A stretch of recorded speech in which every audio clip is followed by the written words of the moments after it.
Imagine firing a sloppy intern because he, showed up late a few times, only to watch him move overseas, figure out his entire workflow, and eventually become the CEO of your absolute biggest rival. That agonizing feeling is, well, it's the exact nightmare New Zealand Rugby is living right now. And welcome to the Rugby Obsession Deep Dive. Please subscribe to the Rugby Obsession YouTube channel and newsletter from the link in description.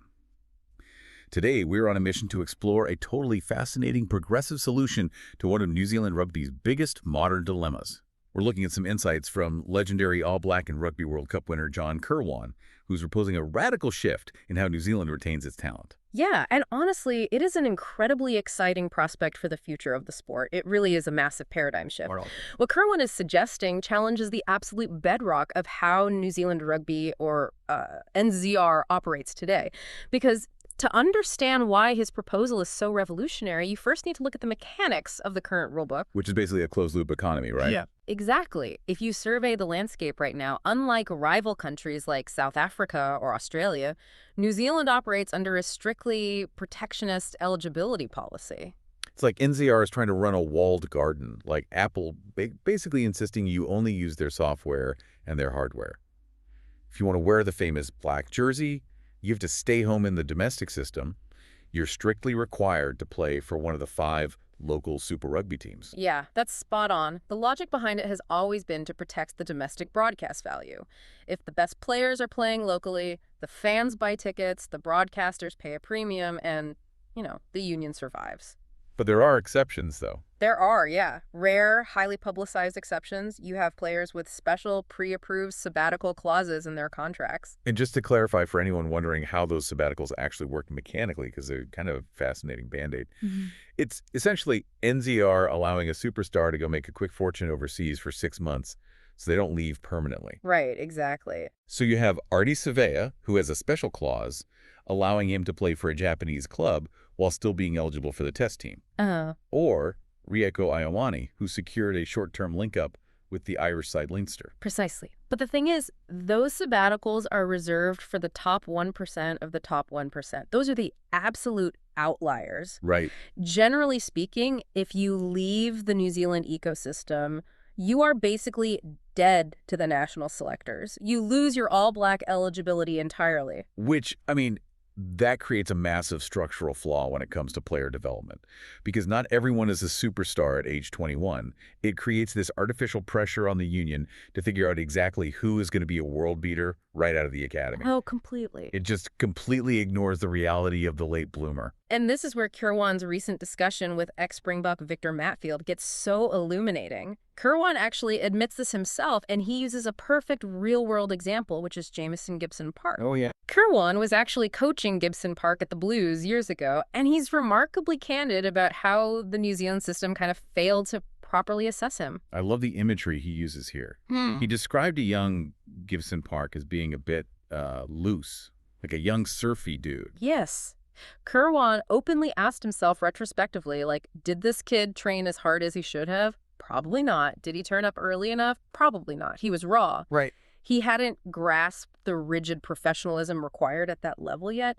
But instead of letting him bake in the system, he was essentially let go. He goes to Ireland, and what happens? Well, he matures, right? Exactly. The Irish provincial system, which is heavily centralized and incredibly structured, instills that professionalism in him. Over the last 5 or 6 years, he hasn't just become good. He is celebrated as one of the best halfbacks operating in the global game. It's just wild. It's like a tech startup letting a brilliant but unpolished junior developer go, only to watch them become the CEO of a rival company. Yeah, that's exactly what it feels like. So here is my question to you.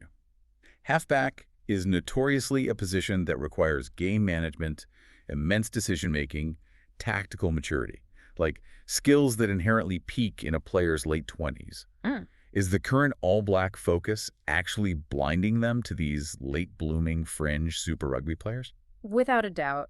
Kirwan explicitly states that NZR misses a trick here. The union is putting all their finite financial resources and attention into retaining the established superstars, the Saveas and the Ioanes, that they entirely fail to retain the maturing fringe players. Wow. The guys who just need, 3 or 4 more years to figure out their diet, their recovery, and their game management, the New Zealand system expects you to be a finished product immediately. which fundamentally comes down to math and market value, honestly. It's an economic reality. Yeah. But before we get into the numbers on that, if you're enjoying this breakdown, make sure to subscribe to the Rugby Obsession YouTube channel and newsletter from the link in description. So let's look at the financial gap, because you brought up the Harry Plummer story. Yeah, so the math is where the current system really starts to fracture. Kirwan highlighted Harry Plummer as a prime example happening right this second. Plummer is 28 years old, so he's a late bloomer, and he is currently starring over in France with Clermont. And he isn't just, like, sitting on the bench collecting a paycheck. He finished as the top point scorer in France's top 14 for the 2025-2026 season. Oh, he's incredible right now. Just last Saturday, he hit a match-winning drop goal that knocked the Champions Cup title holders, Bordeaux, entirely out of the playoffs. He's in the absolute form of his life, playing in arguably the most high-stakes domestic league in the world. He is dictating games at the highest level, yeah. But let's look at the contrast in the financials, because this is where you see why the current NZR rules are failing. Right. Kirwan breaks down the reality of what Plummer was facing. In the New Zealand system, playing Super Rugby, Plummer was likely making somewhere around maybe 150,000 to 160,000 New Zealand dollars. Which, sure, is a solid living. But we have to put this in the context of a short professional sporting career. The French top 14 is fueled by private billionaire backers and massive television rights deals. It entirely dwarfs New Zealand's union-funded budgets. Exactly. So Clermont comes in and offers Plummer roughly 350,000 euros.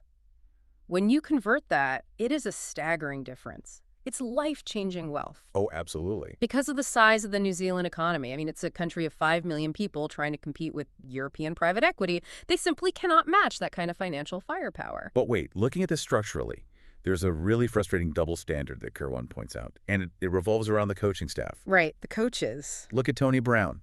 He is returning from an overseas stint to coach the New Zealand Test side in 2028.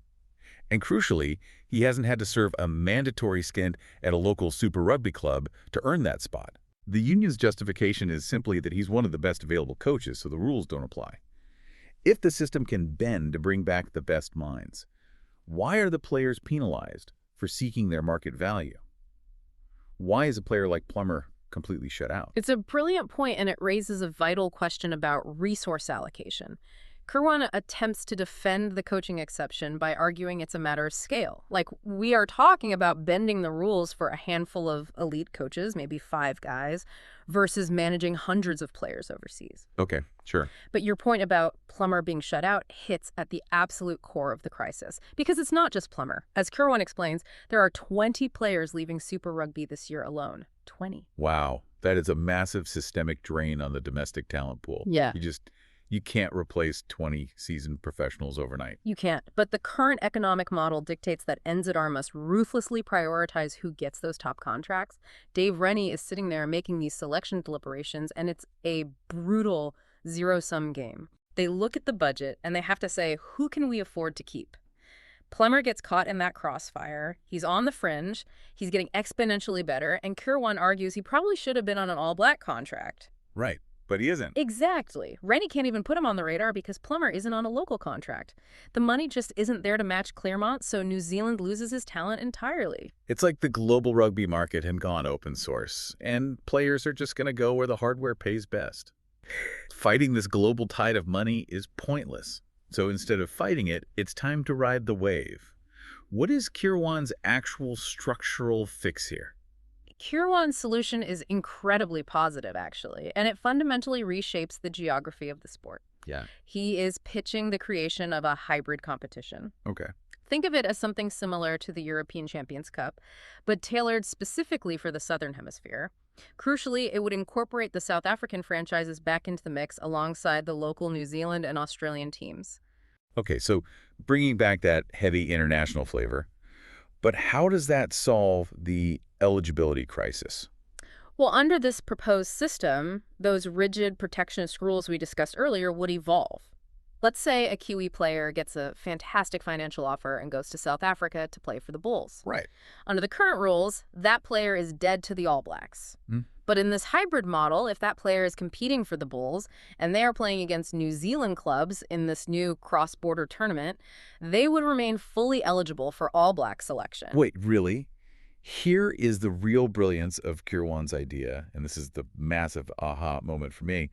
It's essentially a legal logistical loophole around New Zealand rugby's poverty. It really is. If a South African club is paying the players massive salary, taking on the financial risk, but that player is still playing matches against the Crusaders, the All Black selectors can still evaluate their metrics. We are essentially letting foreign balance sheets fund the development of our national team. Exactly. It is outsourcing player development and risk offloading at its absolute finest.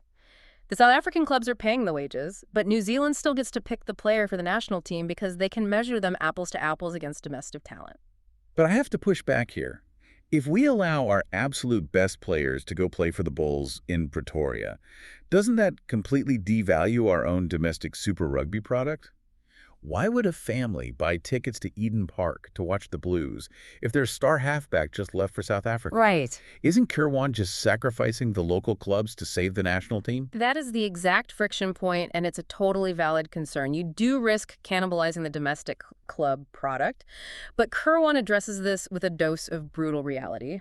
Which is? He explicitly states that trying to keep everyone locked within the local system, relying entirely on their limited financial resources, will, in his exact words, kill our game. Kill our game. Wow. He's not mincing words. Yeah. No, he isn't. Because the alternative to this hybrid model isn't that the player stays at the Blues. The alternative is that the player goes to France or Japan, where they vanish from the NZR ecosystem entirely. They are gone. Ah, I see. Kirwan genuinely believes this hybrid model allows New Zealand to control its destiny again. By integrating them into a cross-border tournament, you retain access to that talent pool. It's the lesser of two evils. You might lose them from the local club, but you don't lose them from the country's broader rugby ecosystem. That solves the Gibson-Park problem perfectly. If a raw player just needs a change of scenery or a different coaching style to find their professional footing, they can go to South Africa. They can get that vital game time, mature physically and mentally, earn a fantastic living, but still be visible to New Zealand rugby. Exactly. It really does feel like a necessary evolution. We want to hear from you in the comments.